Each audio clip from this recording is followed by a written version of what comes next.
खेल जगत में श्रोताओं आपका स्वागत है। मैं हूं संजय पांडे।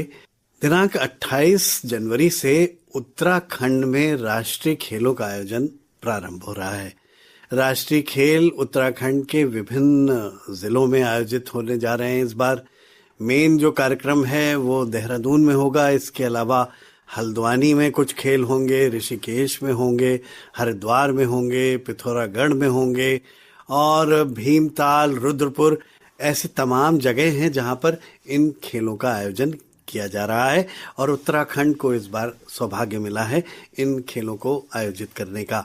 उत्तर प्रदेश का भी बड़ा दल रवाना होने को है और इन खेलों में शिरकत करेगा। उत्तर प्रदेश हमेशा से देखा जाए तो राष्ट्रीय खेलों में बहुत अच्छा प्रदर्शन करता रहा है, टॉप 10 में जगह बनाने में सफल रहता है।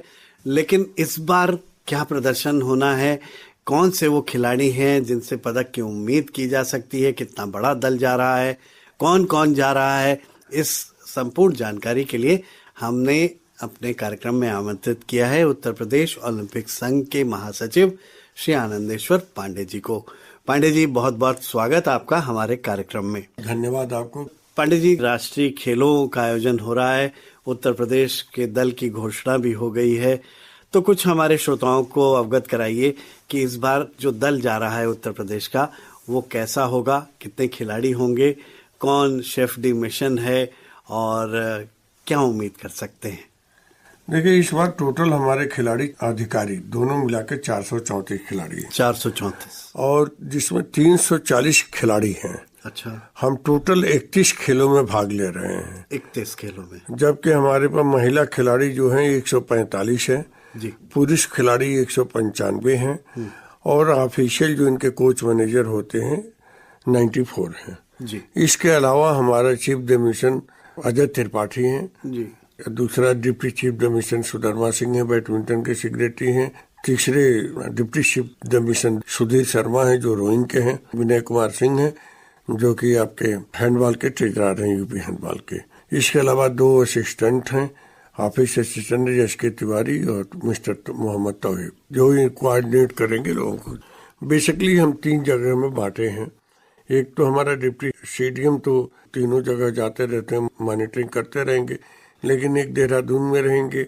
सुधीर शर्मा चूंकि वाटर स्पोर्ट्स से हैं तो वाटर पोलो का है तो ऋषिकेश और हल्द्वानी कोऑर्डिनेट करेंगे और विनय सिंह आपका रुद्रपुर हल्द्वानी कोऑर्डिनेट करेंगे जी। पिछले बार हमारी पदकों की संख्या जो थी, टोटल हमने 2022 27वीं राष्ट्रीय खेलों में जो गुजरात में हुआ था उसमें 20 स्वर्ण जीता था, 18 रजत जीता था और 18 कांस्य जीता था जी। और गोवा में हुई थी 2023 में जी, जी। उसमें 11 स्वर्ण जीते थे, 23 रजत जीते थे और 36 कांस्य पदक जीते थे जी। टोटल 70 था और पिछले बार टोटल 56 था जो गुजरात में हुआ था जी। इस बार हमें पदकों की संख्या ज्यादा उम्मीद है, लेकिन कुछ खिलाड़ी जैसे बैडमिंटन के ये और एक आध गेमों के हैं जिनसे हम उम्मीद करते थे कि हमारे गोल्ड मेडल और सिल्वर मेडल आ जाएंगे, लेकिन वो बाहर इंटरनेशनल सर्किट में टूर्नामेंट में भाग ले रहे हैं तो ये उनके लिए महत्वपूर्ण है, इसलिए वो नहीं जा पा रहे हैं। लेकिन फिर भी जब 31 खेलों में हम उम्मीद करते हैं कि हम पिछले बार से ज्यादा पदक जीतेंगे।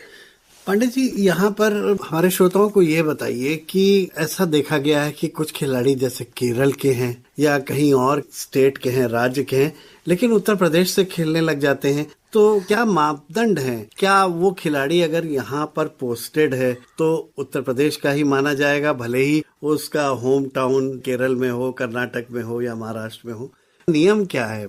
नियम ये है कि देखिए, या तो 6 महीने से अधिक उसकी यहाँ जिस प्रदेश को रिप्रेजेंट करना चाहे, 6 महीना 1 दिन 2 दिन जो भी हो उसकी पोस्टिंग हो। जैसे आर्मी में है 6 महीना से ऊपर पोस्टेड हो, सीआरपीएफ में हो, सीमा सुरक्षा बल में हो या कहीं भी हो, तो इस तरह जो 6 महीने से ज्यादा हो या फिर उस स्टेट का डोमिसाइल हो तो ही वो स्टेट को रिप्रेजेंट कर सकता है, अन्यथा नहीं कर सकता है।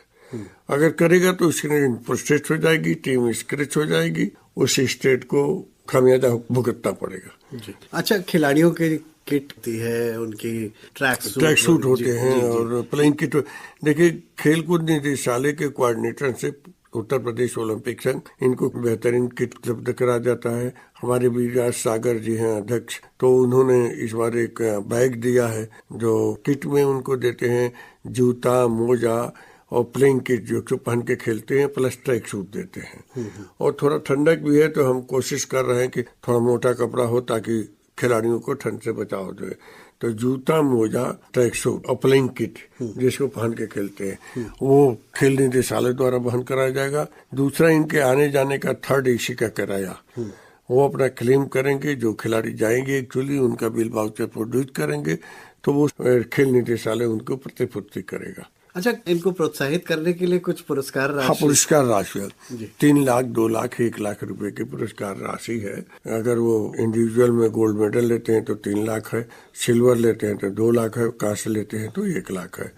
ये पुरस्कार बढ़ाने की भी बात चल रही है और निश्चित तौर पर कि जब से प्रधानमंत्री जी ने खेलेगा इंडिया, खेलेगा इंडिया नारा दिया है तब से थोड़ा सा और खेलों में बूस्टअप आई है।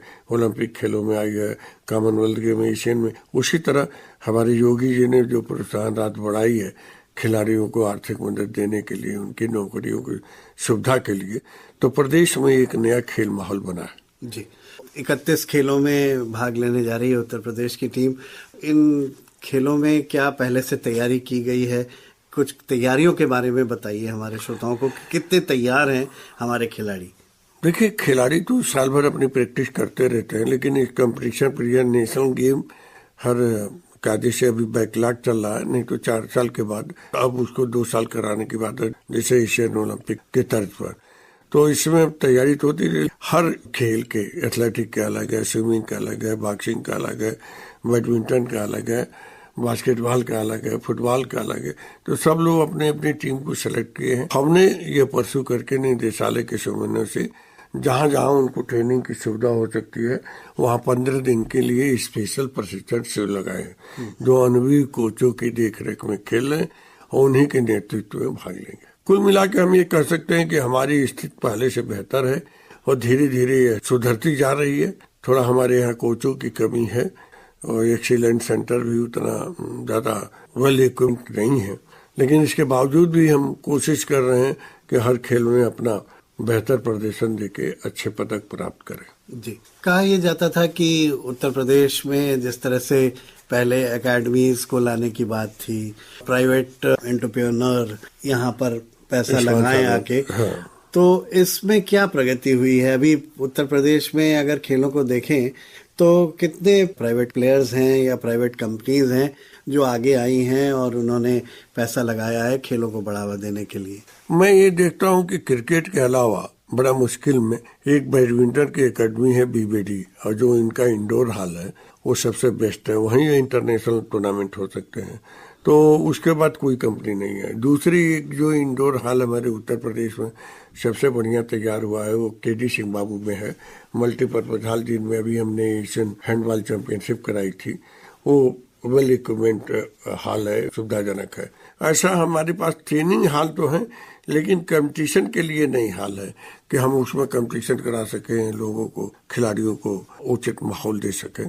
इसमें थोड़ी हमारी कमी है, इस पर हमें ध्यान देना है और मेरी राज्य सरकार से यही मांग है कि हमारे जो स्पोर्ट्स नीति है उसमें कुछ व्यापक सुधार लाया जाए और स्पष्ट गाइडलाइंस तैयार करके सर्कुलेट किया जाए। दूसरे एकेडमी को लाने के लिए ये है कि प्राइवेट सेक्टर को आगे आना चाहिए, और दुर्भाग्य हमारा प्राइवेट सेक्टर जो है वो इसके प्रति उदासीन है।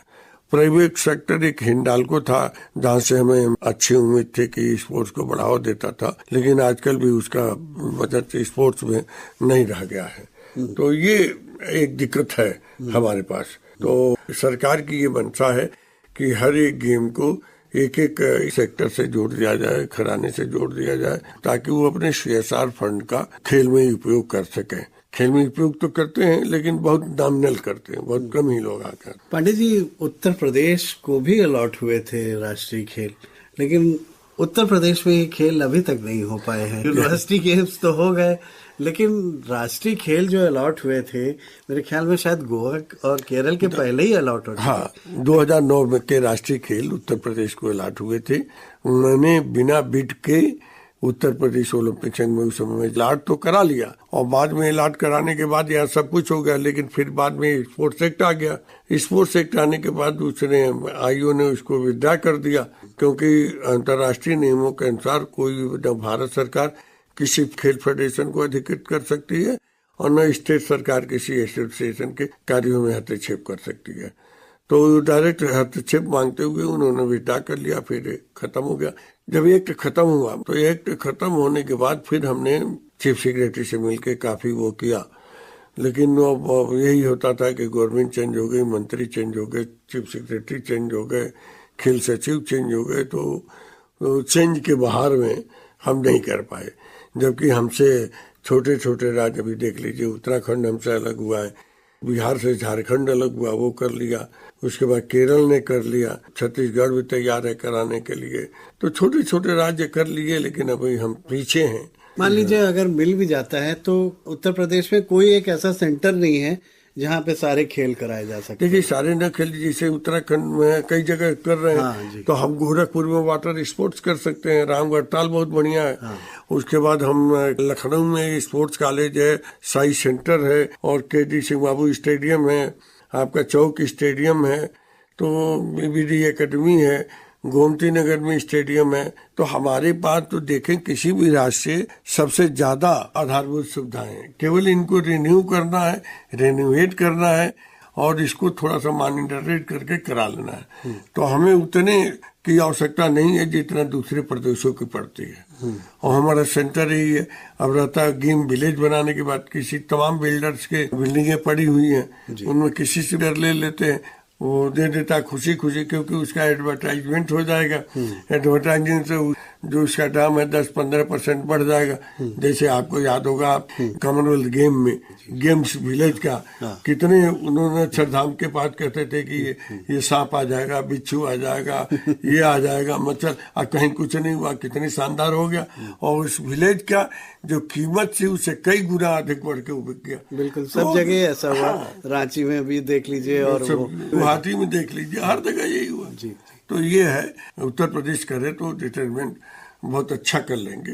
पांडे जी, आप स्टूडियो में आए, आपने महत्वपूर्ण जानकारी हमारे श्रोताओं से साझा की, आपको बहुत बहुत धन्यवाद। खेल जगत में श्रोताओं आज बस इतना ही। अब अपने दोस्त संजय पांडे को आज्ञा दीजिए। नमस्कार।